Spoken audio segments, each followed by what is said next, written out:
Assalamualaikum warahmatullahi wabarakatuh.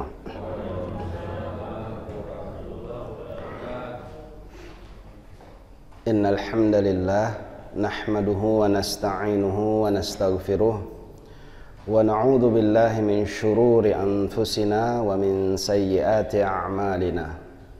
May yahdihillahu fala mudilla lahu wa may yudlil fala hadiyalah. Asyhadu an la ilaha illallah wahdahu la syarikalah wa asyhadu anna Muhammadan abduhu wa rasuluhu la nabiyya ba'dah. Para jamaah sekalian,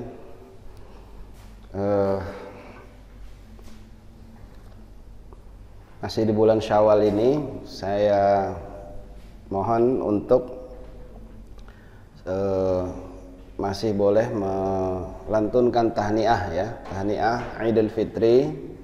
Taqabbalallah minna wa minkum. Semoga Allah Subhanahu wa taala menerima amal ibadah kita semua. Bapak Ibu sekalian, bulan Syawal ini biasanya saya melihatnya sebagai fenomena bulan-bulan kritis. Ya, kenapa bulan kritis? Karena biasanya di Syawal ini, terutama di awal-awal, masjid-masjid itu sepi. Ya. Jauh berbeda dari Ramadan kemarin. Mungkin sebagian masih mudik kalau kita di Jakarta ya, atau di kota-kota besar, mungkin sebagian masih mudik dan belum kembali ke rumah. Namun amat sangat disayangkan apabila fenomena sepinya masjid-masjid di awal bulan Syawal ini akibat kesalahan kita dalam memandang bulan Ramadan itu sendiri ya. Apa yang salahnya?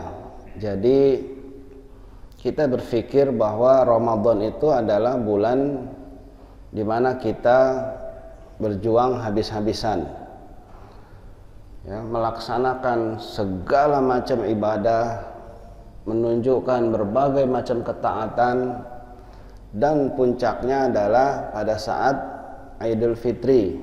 Kita menyebutnya sebagai hari kemenangan. Setelah berjuang habis-habisan lalu kita menang. Apa ini salah?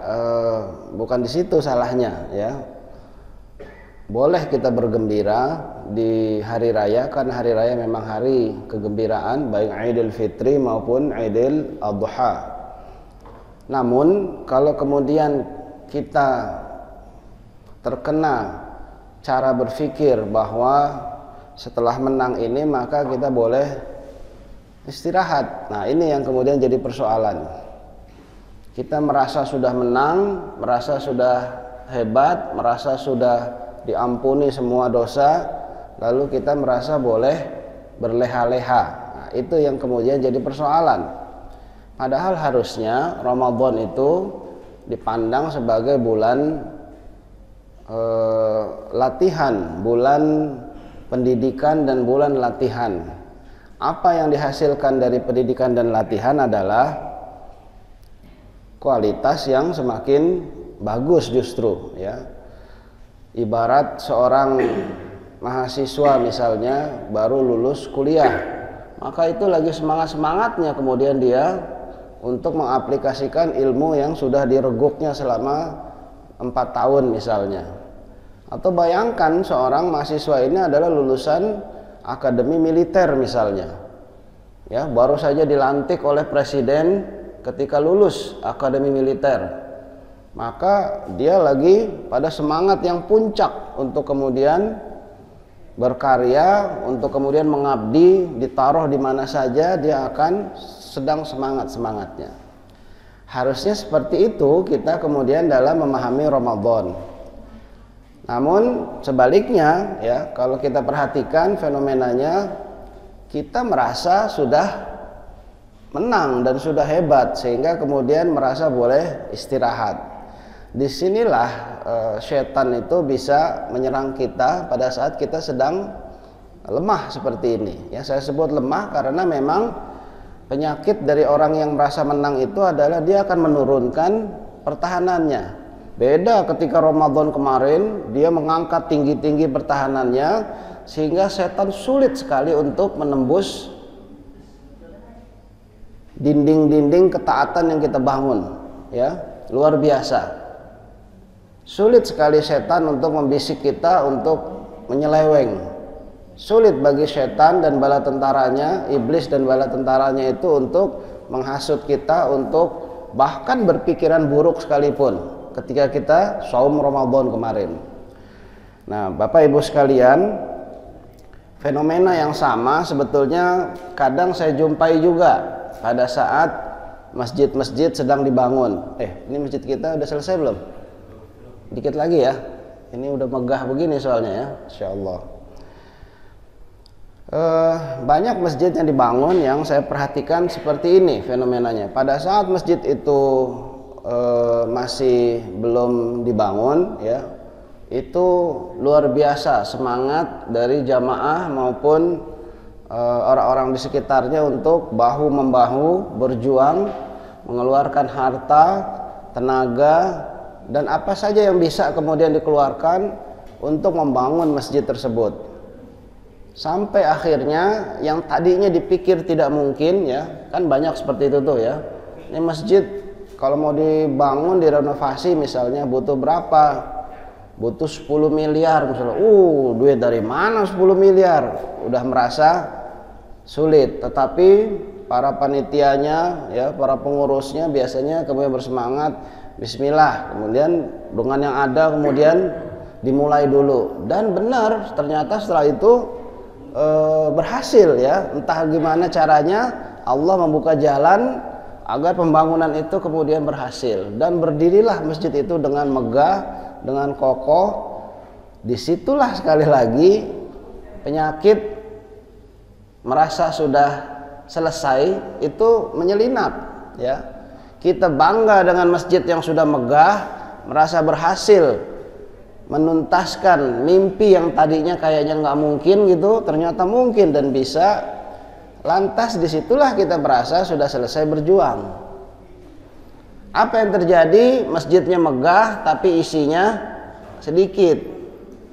Padahal justru, ya, keberhasilan sebuah masjid itu bukan sekedar dilihat dari fisiknya. Kalau Bapak Ibu sekalian itu baca dalam Sirah Nabawiyah, masjid yang dibangun Rasulullah dan para sahabat itu begitu sederhana. Memang ukurannya lumayan, sekitar 30 kali 35 meter, ya. Tapi sangat sederhana, ya. Nggak ada lantai keramiknya, ya. Hanya dari pasir aja, ya. Tiang-tiangnya hanya dari batang-batang pohon kurma. Bahkan atapnya pun hanya dari daun-daun kering kurma itu, ya. Begitu sederhana, namun inilah masjid yang merubah dunia. Karena fungsi masjid itu yang kemudian menjadi penekanan. Ada kurang lebih 12 paling sedikit fungsi masjid di masa Rasulullah Shallallahu Alaihi Wasallam. Fungsi nomor 1 dari masjid itu bukanlah sebagai pusat ibadah. Saya ulang lagi, fungsi nomor 1 dari masjid di zaman Rasulullah itu bukan pusat ibadah, tapi pusat ilmu. Pusat ilmu. Kenapa? Karena masjid adalah tempat perubahan. Rasulullah SAW merubah masyarakat berbasiskan masjid. Bagaimana merubah masyarakat? Dengan merubah orang-orangnya, terutama yang datang ke masjid. Bagaimana orang yang datang ke masjid ini bisa berubah? Tidak ada perubahan seseorang, melainkan mulai dari perubahan apa yang ada di kepalanya, perubahan cara berpikirnya, perubahan pemahamannya. Selama pemahamannya tidak berubah, sampai kapanpun dia tidak akan berubah. Masjid adalah tempat perubahan. Karena itu Rasulullah menggembleng para sahabatnya, Rasulullah menggembleng orang-orang yang datang ke Masjid Nabawi itu, merubah mereka minadz zulumat ilan nur, dari kegelapan menuju cahaya, dari ketidakpahaman menjadi paham. Kemudian pemahaman yang sudah mereka dapat itu dirubah lagi, ya. Dalam masjid itu menjadi sebuah aksi kegiatan, bukan sekedar pemahaman, ya. Kalau pemahaman lewat belajar taklim seperti ini, baik subuh atau habis isya atau kapanpun di Masjid Nabawi itu sering diadakan. Bahkan dalam hadis yang sahih disebut Rasul itu kalau taklim ba'da maghrib itu sering agak lama sehingga waktu isya tidak langsung azan. Hadis ini sahih riwayat Muslim ya. Sampai ibu-ibu agak ngantuk. Nah, kalau saya bayangkan mungkin jam 8:30 gitu ya. Ibu-ibu sudah agak ngantuk. Baru Rasulullah selesai mengajar dan kemudian disuruh Bilal untuk azan isya. Lewat dari waktunya. Ya, Rasulullah lebih sering mengakhirkan isya, sholat isya itu sebagai penutup dari aktivitas di masjid hari itu. Nah, para jamaah sekalian, poin yang hendak saya sampaikan adalah bahwa kekeliruan kita yang sering menghinggapi umat Islam ini, terutama di negeri kita ini, adalah kekeliruan kita dalam memandang Ramadan ya. Termasuk nanti memandang Syawal, termasuk nanti dalam memandang masjid dan lain-lain ya. Sehingga ada kepuasan yang keliru yang kemudian menghinggapi kita. Kita merasa sudah selesai berjuang, sudah menang, lalu kemudian inilah waktunya istirahat. Nggak ada waktunya istirahat. Iblis dan bala tentaranya nggak pernah istirahat. Mereka justru mengincar kita di masa-masa seperti ini ya. Mereka mengincar kita bahkan ketika Idul Fitri sekalipun. Coba lihat Idul Fitri itu ya. Apa yang kemudian sering membuat kita terlena di Idul Fitri ya. Tentu saja orang semua sukacita, bergembira dan kemudian melaksanakan sholat Idul Fitri ya, di masjid, di lapangan ya. Masih budaya kita itu budaya misalnya pakai baju baru. Nah itu ya, keluarga beli baju baru semua. Itu toko-toko, ibu-ibu tahu pasti itu ya, toko-toko pakaian itu laku keras di menjelang Idul Fitri. Kemudian kita mulai diserang oleh iblis dan bala tentaranya itu lewat baju baru ya. Merasa ria, pingin dilihat, pingin dipuji dengan bajunya yang baru. Ibu-ibu dengan kerudung yang baru misalnya, mukena yang baru misalnya. Bahkan bapak-bapak dengan sajadah yang baru. Gelar sajadah itu lalu kita lirik kiri kanan, bagusan saya sajadahnya ketimbang sajadah. Masuklah kemudian rasa ujub, sombong, merasa lebih tinggi dari orang lain hanya gara-gara sajadahnya lebih bagus. Demikianlah setan pandai sekali menyelinap dan tidak membiarkan kita untuk tetap berada dalam kondisi prima, begitu ya. Dia akan senantiasa membisik, memang begitu ya. Dari awal iblis itu sudah bersumpah dalam surah Al-A'raf itu diingatkan ya. Saya akan datangi mereka dari depan, dari belakang, dari kanan, dari kiri. Dan tidak engkau dapati kebanyakan dari mereka itu orang-orang yang bersyukur. Nah inilah yang kemudian harus diwaspadai. Nah bagaimana kemudian kita menjaga kualitas Ramadan ini? Marilah kita bermuhasabah masing-masing ya. Apa sih harusnya yang kita peroleh dari Ramadan kemarin? Saum Ramadan ya, ayatnya sama 183 dari surah Al-Baqarah itu ya. A'udzubillahi minasyaitonirrajim. Ya ayyuhalladzina amanu kutiba alaikumussyiyam kama kutiba 'alal ladzina min qablikum la'allakum tattaqun. Tujuan akhirnya adalah la'allakum tattaqun. Diharapkan 30 hari ini adalah 30 hari yang merubah kita sehingga kita sedikitnya mampu bertahan 11 bulan ke depan. Anggap saja Ramadan ini seperti kalau gadget kita gitu ya, handphone kita dicas ya sampai penuh. Kalau HP-nya dicas penuh berapa lama tahannya? Sehari. Nggak ada yang lamaan ya. Setelah itu kan kita cas lagi kan, kalau nggak terhabis lagi ya. Nah Ramadan ini sebetulnya dirancang oleh Allah untuk mencas kita 11 bulan bertahan sampai ketemu Ramadan lagi insya Allah ya. Kita berdoa mudah-mudahan ketemu Ramadan lagi. Namun benar nggak sehari? Kadang-kadang nggak nyampe sehari gitu ya. Nah, ini yang kita takutkan. Jangan-jangan Ramadan yang dirancang oleh Allah untuk mencas kita 11 bulan hanya bertahan berapa, Pak? 2 jam. Jangan 2 jam dong, Pak. Masa sebulan cuma 2 jam ya. Hanya bertahan sebentar gitu, nggak nyampe sebulan misalnya. Nah, Syawal ini bulan-bulan kritis saya bilang ya. Bulan-bulan dimana kita kemudian berada dalam kondisi merasa menang, dan itu adalah sebuah jalan yang bisa masuk setan untuk menggoda kita di situ. Nah, apa yang kemudian harus kita jaga ya, dan apa yang harus kita peroleh? Ini petunjuk aja dalam surah Ali Imran ayat 133. Tadi saya baca dalam sholat subuh kita tadi ya, mulai ayat 133. Wasari'u ila maghfiratin min rabbikum wa jannatin 'arduhas samawati wal ard. Bersegeralah kalian menuju ampunan dari Tuhanmu dan surga yang luasnya seluas langit dan bumi. U'iddat lil muttaqin, sengaja disediakan oleh Allah untuk orang-orang yang bertakwa. Siapa orang yang bertakwa itu? Ayat berikutnya menjelaskan ciri-cirinya. Alladzina yunfiquna fis sarra wad dharra, yaitu orang-orang yang mampu berinfak di saat lapang maupun di saat sempit. Di saat lapang maupun di saat sempit. Menjelang Idul Fitri bagi karyawan THR turun, ya apa enggak? THR. Nah, kalau THR turun itu saat lapang apa saat sempit? Lapang ya. Sehingga kalau Idul Fitri pakai baju baru, sajadah baru, sholat di lapangan, lalu kenceleng liwat, kira-kira isinya banyak nggak tuh, Pak? Banyak, karena duitnya banyak nih ya. Baru dapat THR. Ya. Nah, yang kritis itu kan Jumat pertama setelah Idul Fitri ya.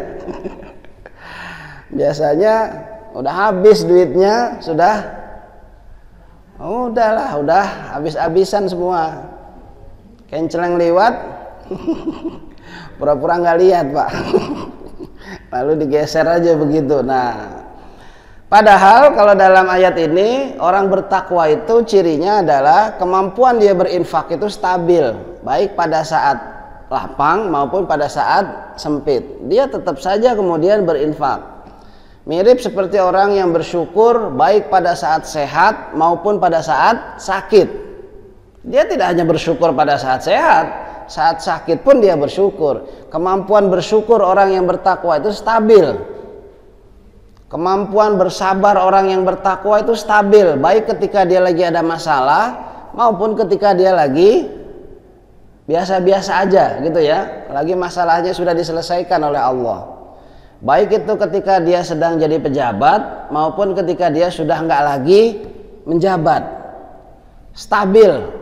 Itu ciri orang yang bertakwa, disebut dalam ayat 134 ini. Alladzina yunfiquna fis sarra wad dharra. Kalau hanya stabil pada saat senang, kalau hanya infaknya banyak pada saat baru dapat gajian atau THR, itu mah biasa. Nggak perlu Ramadan pun begitu kita, ya nggak? Ramadan ini diharapkan 30 hari latihan adalah perubahan supaya kita lebih stabil, ya. Lebih stabil. Allah tahu kok berapa isi dompet kita. Allah tahu kok berapa isi rekening kita misalnya. Allah tahu itu, sehingga kita nggak bisa membohongi Allah dengan berbagai alasan. Para jamaah sekalian, itu yang pertama. Jadi harusnya Ramadan kemarin selama 30 hari itu kita latihan berinfak supaya kita menjadi stabil dan terbiasa untuk kemudian berinfak fisarra wad dharra, pada saat lapang maupun pada saat sempit.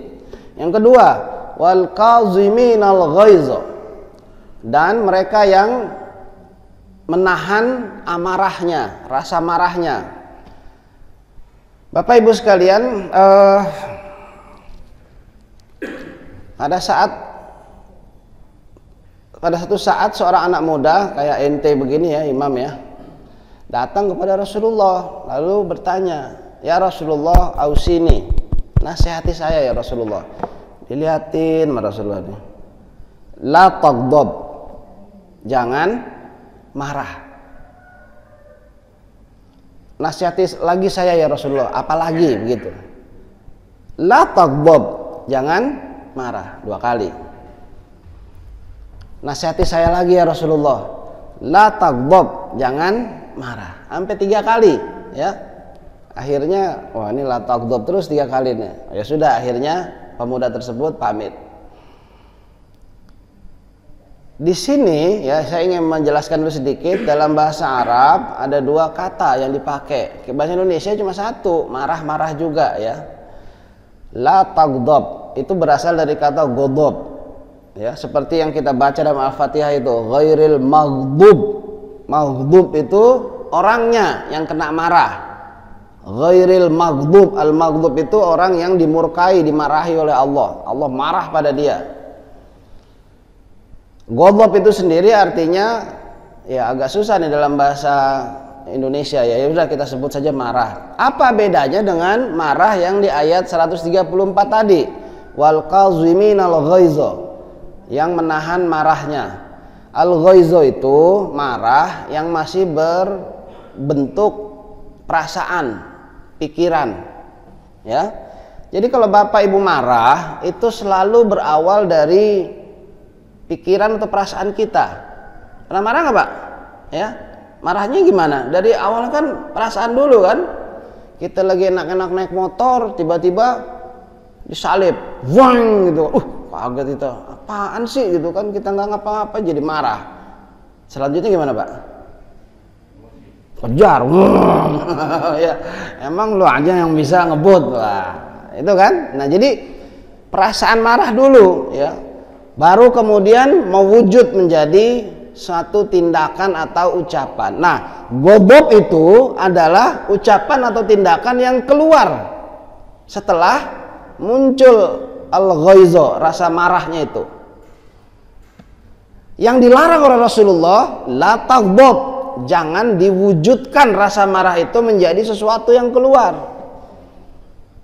Dalam ayat 134 ini disebut wal kaziminal ghaiza. Kazim itu mencengkeram begini sebetulnya, menahan supaya jangan keluar ya.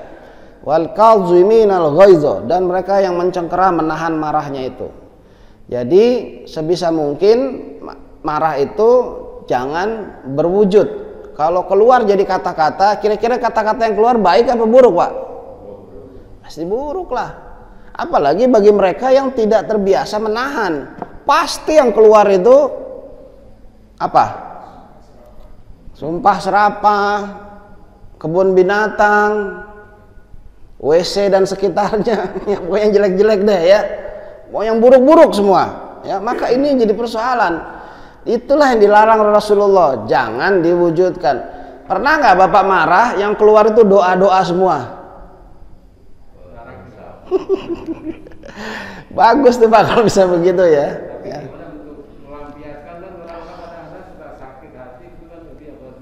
Nah, inilah salah satu dari beberapa ajaran keliru yang sering kita dengar. Banyak ajaran keliru yang sering kita dengar yang bertentangan dengan Quran. Saya ulang, bertentangan dengan Quran. Ambil contoh, tidur. Kayak yang Bapak sering dengar diajarinnya tidur itu sehari minimal berapa jam? Berapa? 8 jam. 8 jam itu sepertiga dari 24 jam. Bagaimana Quran menyebut soal tidur? Ya ayyuhal muzammil, wahai orang yang berselimut, qumil laila illa qalilan, bangunlah di waktu malam kecuali sedikit. Yang sedikit ini bangunnya apa tidurnya? Tidurnya. Hah? Tidurnya. Jadi yang sedikit itu tidurnya, bukan bangunnya. Qumil laila illa qalilan, nisfahu aw inqus minhu qalilan, auzid alaihi warattilil qur'ana tartilan. Separohnya deh kalau mau tidur juga, jangan banyak tidur malam itu, atau kurangin lagi. Dalam menunjukkan perintah ayat ini Rasulullah, ya kan kita kan kalau baca Quran ada perintah, kita merujuk kepada Rasulullah, bagaimana Rasulullah melaksanakannya, gitu kan? Karena beliaulah yang menjadi penjelas, ya, al-mubayyin, penjelas, ya. Rasul itu diperintahkan oleh Allah untuk menjelaskan dan merincikan tentang Quran ini, termasuk dalam soal ayat yang berkaitan dengan qumil laila illa qalilan. Pernah nggak kita baca Rasulullah itu berapa jam tidur sehari semalam? Paling banyak 4 jam, rata-rata 3 jam. Itu Rasulullah tidurnya 3 atau 4 jam saja sehari semalam, termasuk tidur siang yang kadang-kadang sebentar Rasulullah tidur juga sedikit. Ya itu kan Rasul katanya. Nah, terus ente mau niru siapa? Kalau nggak mau niru Rasulullah, mau niru Abu Jahal, ya silahkan dah, ya. Kalau kita disuruh untuk laqad kana lakum fi Rasulillah uswatun hasanah. Pada diri Rasulullah itulah ada uswah hasanah. Dan ternyata ketika kita praktekkan, alhamdulillah itu justru sehat. Pernah tahu Presiden B.J. Habibie? Presiden kita yang ke berapa itu? Hah? Berapa? 3 ya, presiden ketiga kita. Harusnya sih keempat, tapi karena yang satu nggak dihitung, seringnya kita hanya menyebut yang ketiga. Ya nggak apa-apa lah, ya. Presiden ketiga ini luar biasa, ya. Orang Jerman yang tinggi besar itu sangat-sangat menghormati presiden kita yang kecil orangnya, ya. Kan pendek Presiden Habibie itu, ya. Sama Pak Harto aja masih tinggian Pak Harto, ya. Pak Habibie itu pendek orangnya, tapi ada bukunya saya baca, ya. Habibie itu kecil orangnya, otak semua isinya. Saking pinternya. Dan beliau mampu pernah memimpin beberapa puluh perusahaan sekaligus. Berapa jam beliau tidur? Baca buku-buku biografi beliau itu. Sama seperti Rasulullah, paling hanya 3 jam, 4 jam. Coba bayangkan, ya. Hanya 3-4 jam. Dan itu dilakukan dari masih muda, bukan hanya waktu udah tua. Nah, ini salah satu contoh yang saya sebut tadi, ya. Kalau kita baca lagi surah, banyak ayat yang menyebut begini, ya, tentang tidur ini. Dan kita salah, kita kebanyakan mengkonsumsi. Tadi siapa yang jawab 8 jam? Bapak ya? Dari mana tuh Pak 8 jam tuh, ya? Nggak tahu, pokoknya kita disuruhnya begitu. Dokter-dokter bilang begitu. Ya, saya lebih memilih Quran dan saya lebih mencontoh Rasulullah ketimbang hal-hal yang seperti ini yang nggak ada dasarnya. Saya yakin apa yang diperintahkan Quran dan dicontohkan Rasulullah itu yang terbaik ternyata, ya. Tatajafa junubuhum 'anil madaji', surah As-Sajdah, surah 32 itu, ya. Lambung mereka jauh dari tempat tidur. Artinya orang ini nggak sering tidur. Makanya akhirnya kita buktikan kemarin Ramadan kan begitu. Berapa banyak kita tidur Ramadan tuh, coba? Dikit. Tetapi kita sanggup dan kuat dan berada dalam kondisi puncak. Itu yang pertama saya beri contoh. Yang kedua, sering kalau disebut kalau marah harus dilampiaskan. Jangan ditahan katanya. Kalau ditahan nanti jadi penyakit. Coba lihat itu, ya. Siapa yang nyuruh begitu? Saya tanya siapa yang nyuruh begitu? Kata siapa, Pak? Katanya Ustadz. Kata siapa? Ya katanya. Nah, katanya siapa, ya? Kalau saya Quran, Pak, ya. Saya ambil saja Al-Quran tadi, banyak ayatnya, diantaranya Ali Imran ayat 134 tadi, ya. Wal qaziminal ghaiza, dan mereka yang mencengkram rasa marahnya itu agar tidak keluar, ya. Dan Rasulullah jelas tadi saya sebut dalam hadis yang sahih menyebut la taghdab. Ada lagi hadis lain la taghdab walakal jannah. Jangan melampiaskan marah dan bagimu surga. Coba lihat, Pak. Bertentangan nggak nih kira-kira, ya? Nah, kenapa kemudian ini tidak boleh dilampiaskan? Ya ternyata itu kalau dilampiaskan dalam bentuk apapun, biasanya keluar itu baik apa buruk, saya tanya. Baik apa buruk Pak? Buruk. Nah, tapi gimana dong? Saya kebiasaan nih kalau marah nggak dikeluarin nanti jadi nyesek dadanya ini katanya. Nah, itulah gunanya latihan. Itulah gunanya Ramadan, ya. Dalam Ramadan itu kita lebih banyak melampiaskan marah apa enggak, Pak? Enggak. Dan kita sehat. Ya enggak? Enggak sakit tuh. Enggak nyesek tuh. Biasa aja tuh, ya. Kita ini sebetulnya Ramadan itu Allah rancang buat kita, Pak. Buat kita mengetahui kemampuan kita sendiri. Mereka yang, ayo ya, saya nggak pernah bosan nih nyinggung. Mereka yang doyan ngerokok, yang merasa kalau nggak ngerokok itu nggak tenang hatinya. Kalau belum habis makan belum ngerokok tuh kayaknya ada yang kurang gitu. Ternyata selama Ramadan biasa aja tuh, ya. Dari subuh sampai maghrib nggak ngerokok biasa aja, ya. Ternyata bisa. Ya. Saya kalau nggak ngerokok siang-siang tuh, aduh suka sakit kepala nih, kayaknya mau pecah. Saya nggak pernah baca tuh di koran kepala pecah di mana-mana gara-gara bulan Ramadan. Nah ada, biasa aja, ya.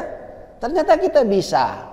Ternyata kita sanggup. Nah inilah kemudian gunanya Ramadan diantaranya untuk membuktikan pada kita sendiri bahwa kita sebetulnya mampu. Jadi marah tidak untuk dilampiaskan. Saya ulang lagi, marah tidak untuk dilampiaskan. Rasulullah pernah marah nggak? Pernah marah nggak Rasulullah, Pak? Hah? Pernah? Bagaimana marahnya Rasulullah?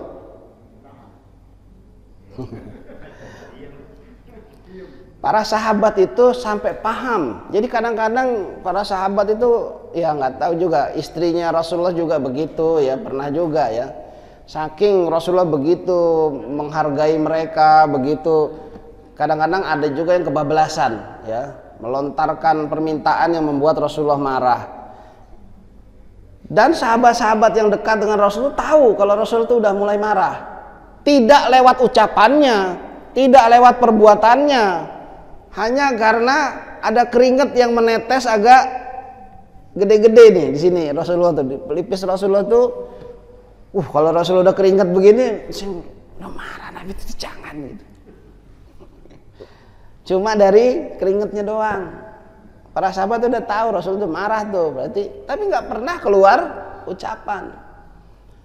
Pernah lagi Usama, bukan kepanasan Pak. Yang benar yang mana? Yang benar yang diperintahkan Quran, yang dicontohkan oleh Rasulullah. Dan kita sudah bersumpah, asyhadu an la ilaha illallah wa asyhadu anna Muhammadan Rasulullah. Kita sudah bersumpah menjadikan Allah sebagai ilah buat kita, satu-satunya. Tadi kata Ustaz, kalau kita kesal dikeluarin.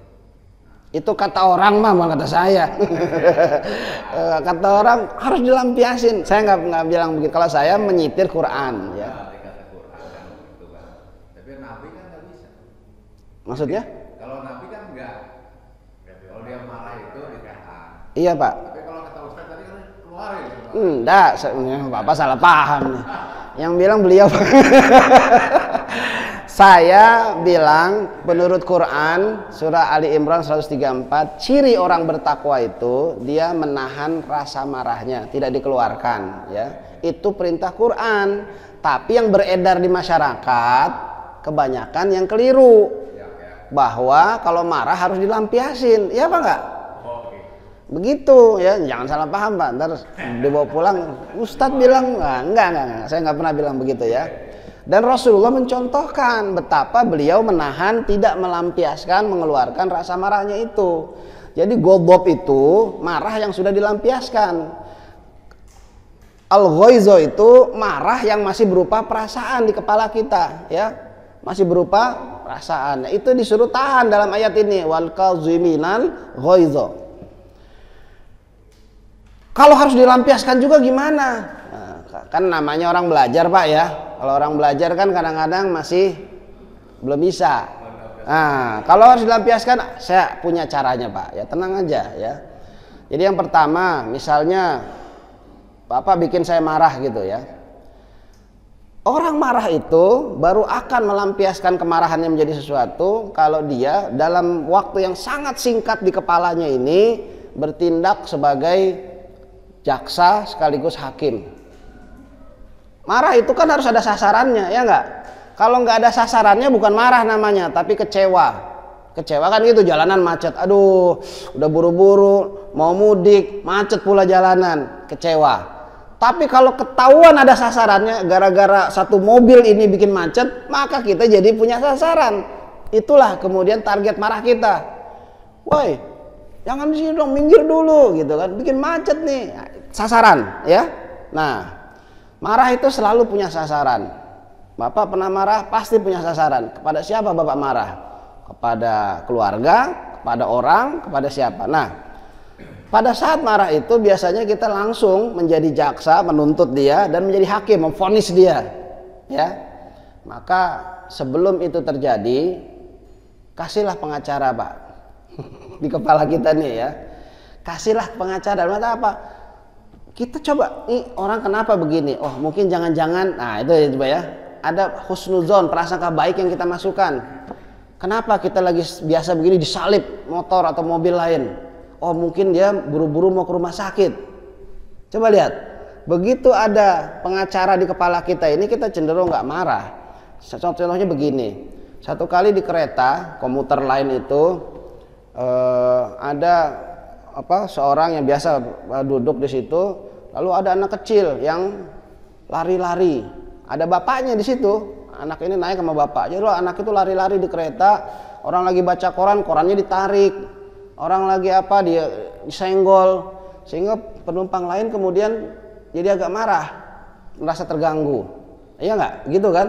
Nah kemudian saking nggak tahan oleh bapak langsung dipanggil. Bapaknya ditegur, Pak, ini anak bapak ya? Iya. Tolong dijagain Pak, jangan ganggu orang sini. Kita naik kereta jadi nggak nyaman nih. Terus bapaknya bilang, oh iya, maaf Pak ya. Mungkin anak saya ini juga lagi bingung, karena sama saya juga lagi bingung Pak. Tadi pagi istri saya, ibunya anak ini baru meninggal secara mendadak, makanya saya juga kasihan anak saya ini. Oh maaf ya Pak, langsung katanya tadinya mau marah nggak jadi kan. Oh ya sudah deh, kita maklum. Kenapa? Karena ternyata baru ditimpa musibah. Betul Pak ya.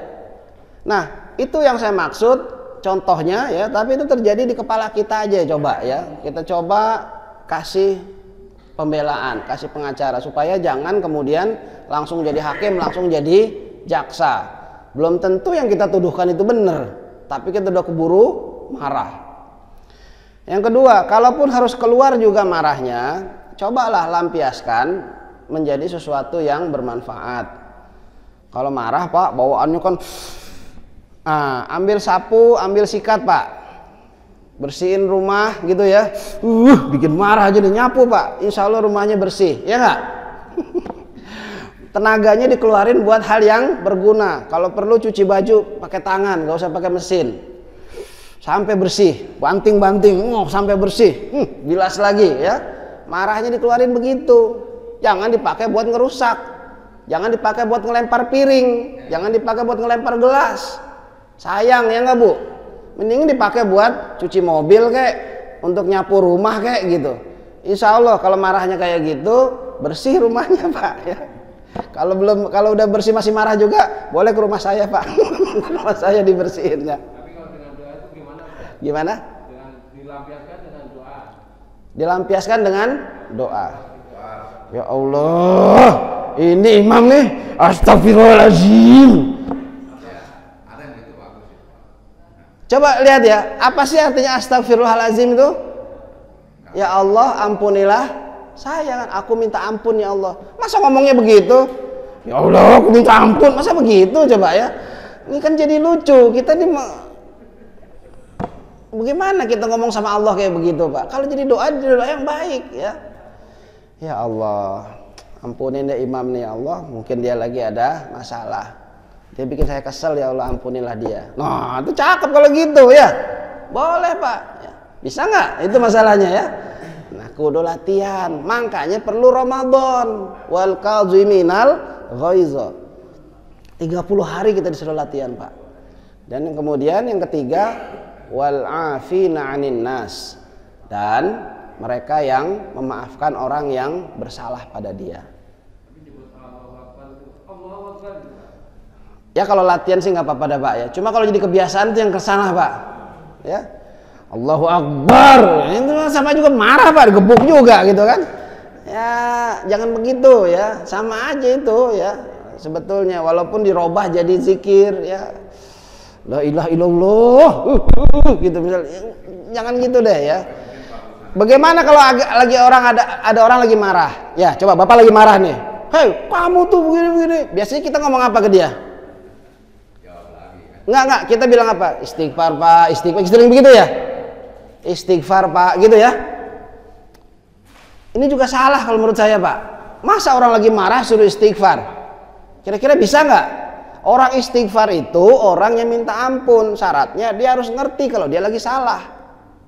Betul nggak? Bapak istighfar habis sholat itu harusnya kan kita ngerti kita lagi salah. Astagfirullah. Nggak mungkin orang lagi marah ngerti kesalahannya. Mungkin nggak? Jadi bagaimana? Saya punya ayatnya, Pak. Ya, surah Fussilat, surah 41.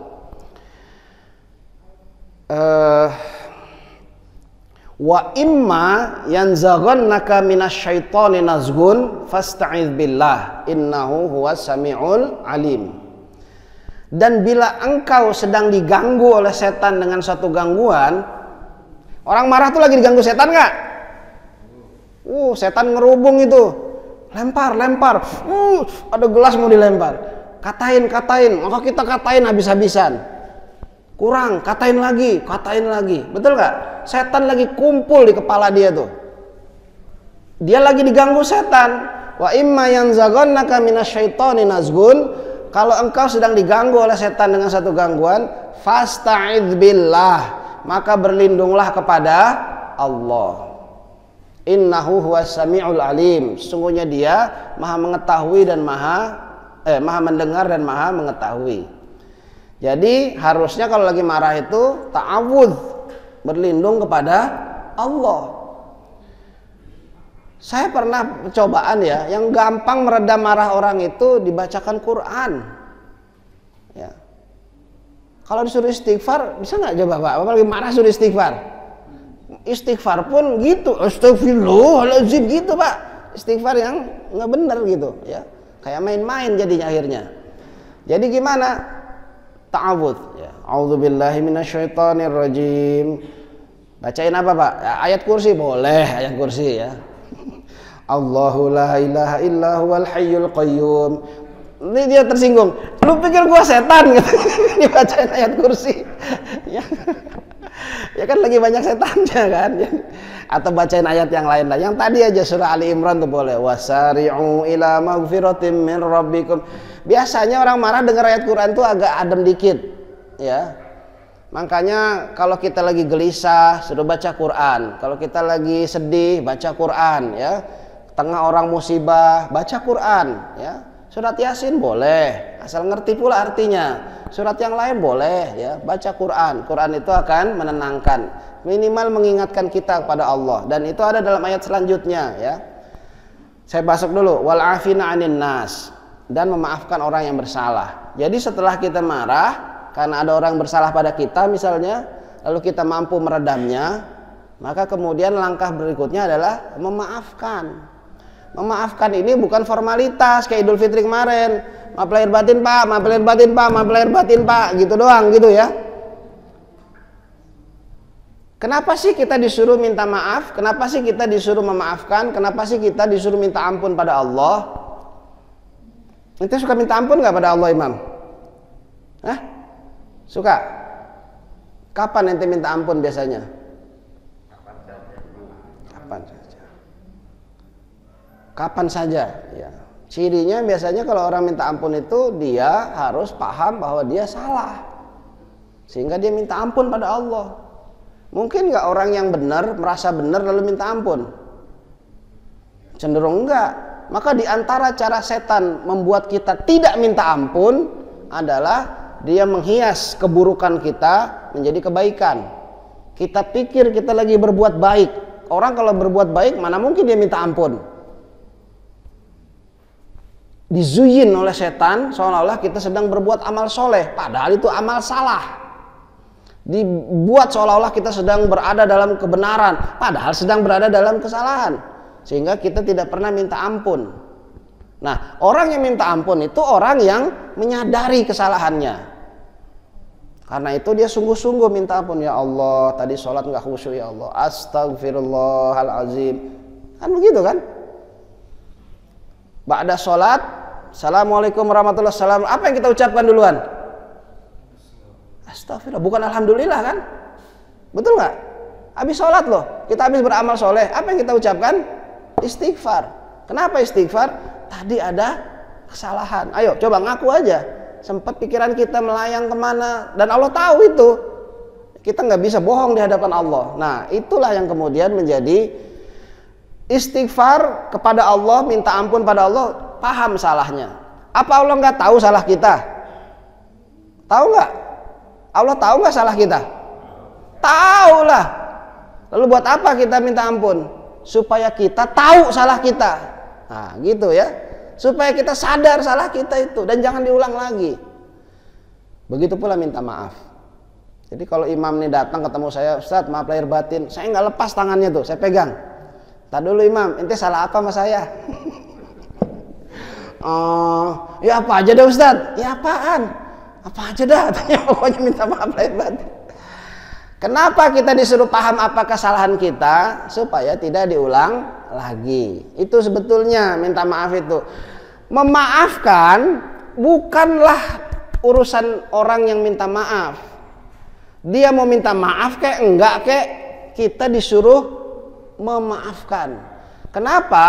Karena memaafkan itu membuat kita menjadi ringan, membuat kita menjadi tidak lagi diberati oleh hal-hal yang enggak enak. Udah, plong, hilangin aja udah. Kita nggak lagi. Jadi sahabat lihat imam diingat kesalahan, dia nih dulu nih, dia yang bikin sakit kita, ya nggak? Sahabat lihat wajahnya sakit, dia mah biasa-biasa aja, senyum-senyum aja. Kita yang sakit, makanya disuruh wal afina anin nas, maafin aja udahlah, membuat kita jadi lebih tenang. Tapi dia nggak minta maaf, biarin aja dia nggak minta maaf. Apalagi kalau dia minta maaf, ya nggak? Kita maafin. Seorang istri, Bu, ada nggak bikin kesalahan pada suami? Ada nggak? Pasti ada. Bayangin suami ketika istrinya minta maaf, atau sebaliknya, suami minta maaf pada istrinya. Ketika minta maaf, apa yang kemudian terjadi? Ibu pernah minta maaf nggak, Bu, sama suaminya, Bu? Pernah. Terus gimana tanggapan suaminya, Bu? Oh ya sama, dimaafin juga gitu ya. Nah, alhamdulillah Bu. Jadi soleh suaminya tuh. Nah, ada yang kemudian ketika dia minta maaf, sebaliknya orang yang dimintai maaf itu, saya salah sama bapak nih, saya minta maaf sama bapak ya. Maka posisinya siapa yang lebih tinggi?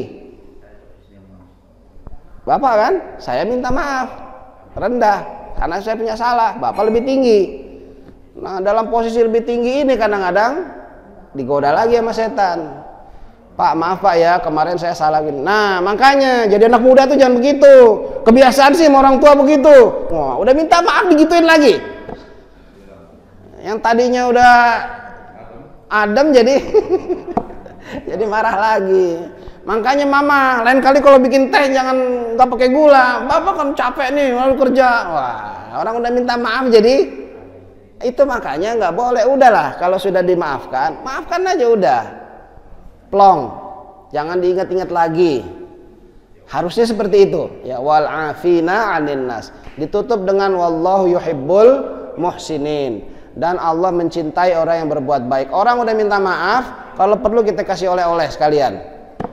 Nah, itu cakep tuh ya, jadinya sempurna. Inilah wujud dari orang yang bertakwa yang disebut dalam surah Ali Imran itu. Sebetulnya masih ada lanjutannya, surah ayat 135-nya. Walladzina idza fa'alu fahishatan aw zalamu anfusahum dzakarullah fastaghfaru lidzunubihim wa may yaghfiru dzunub illallah. Dan orang yang bertakwa itu orang yang apabila dia melakukan satu kesalahan ya, atau dia menzolimi dirinya sendiri, dzakarullah, dia ingat kepada Allah. Kenapa dia ingat pada Allah? Dia datang ke masjid, dengerin pengajian, dia ingat pada Allah. Dia datang ke masjid, dengar imam baca ayat yang dia paham artinya, dia ingat kepada Allah. Sehingga kemudian fastaghfaru lidzunubihim, dia istighfar, minta ampun atas kesalahannya itu. Wa may yaghfirudz dzunuba illallah, siapa yang bisa mengampuni salah kecuali hanya Allah. Walam yusirru ala ma fa'alu wa hum ya'lamun, dan dia tidak mengulangi kesalahannya sedangkan dia mengetahui. Artinya tidak secara sengaja dia ulang lagi. Walam yusirru ala ma fa'alu wa hum ya'lamun. Nah, inilah yang kemudian ditutup dengan ayat yang 136, ulaika jazaohum maghfiratum mir rabbihim. Itulah orang-orang yang diganjar dengan ampunan dari Tuhannya. Tadi ayat awalnya kan wasari'u ila maghfiratin mir rabbikum. Yuk bersegera pada ampunan dari Allah. Ulaika jazaohum maghfiratum mir rabbihim wa jannatun tajri min tahtihal anharu khalidina fiha. Mereka lah orang yang dimasukkan ke dalam surga yang mengalir di bawahnya sungai-sungai. Fa ni'ma ajrul amilin. Betapa enaknya, betapa nikmatnya balasan bagi orang-orang yang berbuat amal soleh. Demikian mungkin Bapak Ibu sekalian untuk kajian hari ini. Jadi mudah-mudahan Syawal tidak menyebabkan kita kendur, ya. Mudah-mudahan masjid sudah jadi indah bagus, tidak menyebabkan jamaahnya jadi tambah sepi, ya Pak ya. Mudah-mudahan pengurus pun semakin kreatif dalam membuat program-program yang melibatkan jamaah dan masyarakat secara umum, memberikan manfaat. Masjid adalah pusat dari aplikasi orang-orang yang mau tunduk pada Allah. Sujud masjid, ya. Ini bukan musola, masjid. Musola itu tempat sholat. Ini bukan hanya tempat sholat. Ini adalah pusat di mana orang-orang yang mau tunduk pada Allah berkegiatan yang menghasilkan manfaat yang luas. Itulah sebetulnya fungsi masjid. Merubah orang dari tidak paham menjadi paham, minaz zulumat ila nur, dari kegelapan menuju cahaya. Dan mudah-mudahan Ramadan ini bisa kita pertahankan sampai 11 bulan ke depan. Amin insyaallah. Saya akhiri, subhanakallahumma wa bihamdika asyhadu an la ilaha illa anta astaghfiruka wa atubu ilaik. Walhamdulillahirabbil alamin. Assalamualaikum warahmatullahi wabarakatuh.